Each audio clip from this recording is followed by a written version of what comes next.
سوال یہ ہے کہ ایک طرف اسلام میں یہ کہا جاتا ہے کہ اپنے والدہ کو مطلب ان کی خدمت کرنا ضروری ہے، تو اگر میرے ایمان لانے پہ ان لوگوں کو تکلیف ہے اور میرے ایمان پہ، میرے نماز پہ پڑھنے پہ ان لوگوں کو تکلیف ہے، تو اس حال میں کیا کیا جائے؟ ایمان پہ مطلب کمزوری آتی جاتی ہے۔ بھائی صاحب نے بہت اچھا سوال پوچھا ہے۔ وہ کہہ رہے تھے کہ وہ پہلے ہندو تھے، اب اسلام قبول کیے، الحمدللہ میں آپ کو کنگریچولیٹ کرتا ہوں، ماشاءاللہ۔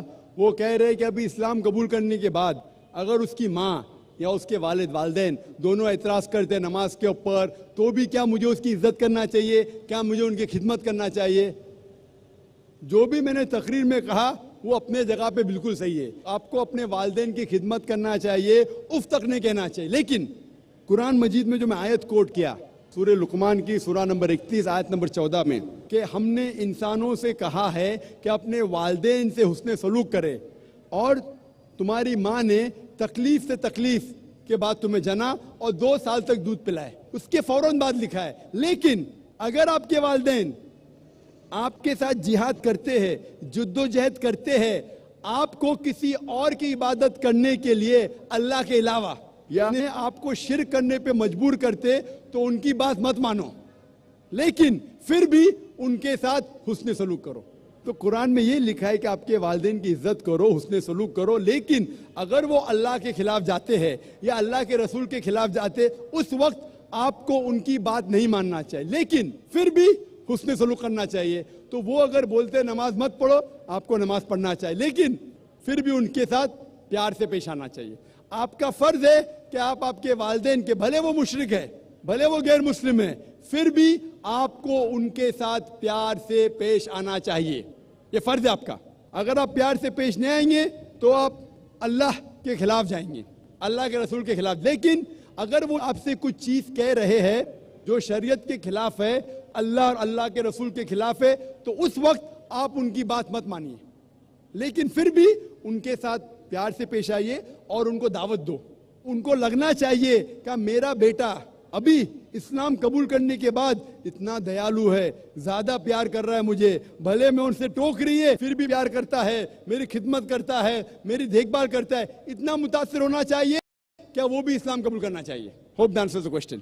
My question is, in your lecture you have said about the state of democracy was more advanced when it was written in the Quran. The democracy, whatever written in the Quran, is better than what we practice right now, modern. Can you explain it? What is really mean? میں صاحب نے کہا سوال ان کا، میں نے تقریر میں کہا کہ قرآن میں جو ڈیموکریسی مینشن ہے وہ آج سے بہتر ہے۔ میں نے یہ کہا سورہ ممتحنہ میں سورہ نمبر 60 آیت نمبر 12 میں کہا گیا ہے کہ اے رسول محمد صلی اللہ علیہ وسلم، جب عورتیں تمہارے پاس آئیں گی بیعت کے ساتھ، تو میں ایکسپلین کر رہا تھا بیعت جو اسلام میں ہے وہ ماڈرن ووٹنگ سے بہتر ہے، ڈیموکریسی کی بات نہیں کر رہا تھا میں، ماڈرن ووٹنگ۔ آج کے ماڈرن ووٹنگ میں ہم کیا کرتے ہیں؟ ہم اسٹیٹ کے لیڈر کو چنتے ہیں، چاہے وہ علاقے کا ہو یا اسٹیٹ کا ہو یا کنٹری کا ہو، ٹھیک ہے؟ اسلام میں جب خواتین محمد صلی اللہ علیہ وسلم سے بیعت لیتی ہے، وہ 2 چیز کر رہی ہے، یہ مان رہی ہے کہ وہ اللہ کے رسول ہے، پوائنٹ نمبر 1 جو سب سے ہائیسٹ۔ سیکنڈلی وہ یہ بھی مانتی ہے کہ ہی از اے پولیٹیکل ہیڈ، اور امیر بھی مانتی انہیں۔ تو it was a double voting, for superior than modern voting, and a woman can vote in Islam, and when they voted was far superior than modern voting. How it is far superior? She was the only woman who was voting at that. Who? What you have said. آپ نے جن کا ذکر کیا، she was the only one who was saying at that time. بھائی صاحب میں قرآن کا ذکر کر رہا ہوں، جب عورتیں، خواتین، many women came to the prophet and agreed that he was the messenger, not one, many. It is trying to say that these people, what they did, it was far superior to modern voting. But how come it's, I don't, Because a normal modern voting, brother. because this is the way of expressing, not the voting. That's right. Whatever, wherever you have a voting, that time there was a ballot system نہیں تھا ادھر، کدھر بھی نہیں تھا دنیا میں کہاں نہیں تھا. It was by voice only. Now the ballot system came. So what I'm trying to say, the women had voting power that time also. Brother, at that time, 1400 years back, the evidence of women wasn't taken. Leave aside voting. So I'm telling you, 1400 years back, Islam gave rights to the women even to vote. You are talking about what we are doing now. At that time, witness of women wasn't considered. Do you know that? Even in Judaism, even in Hinduism. So that time when the world was in ignorance, that time Islam gave right for a woman to be witness, also vote. Hope that answers the question. My question is Muslim woman is liable for the maintenance long life after divorce?